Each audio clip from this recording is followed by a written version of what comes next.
for a child abduction. I repeat, this is a North Carolina Amber Alert for a child abduction. The Fayetteville Police Department is searching for Ivory Devana Blue Quinones.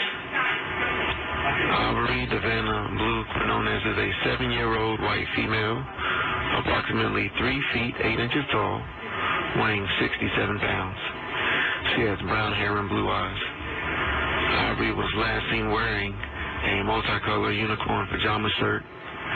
Her abductor, LAMAR RASHAD Kinlaw, is described as a black male, 31 years of age, 6 feet 2 inches tall, with black hair and brown eyes, and was last seen wearing a yellow shirt, jeans, and yellow and purple shoes.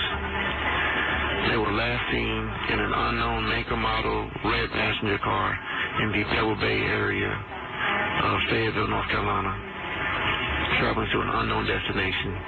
If you have any abduction, call Fayetteville Police Department immediately at 910-433-1802 or call 911 or Star HP for the Highway Patrol. This is a North Carolina Amber Alert.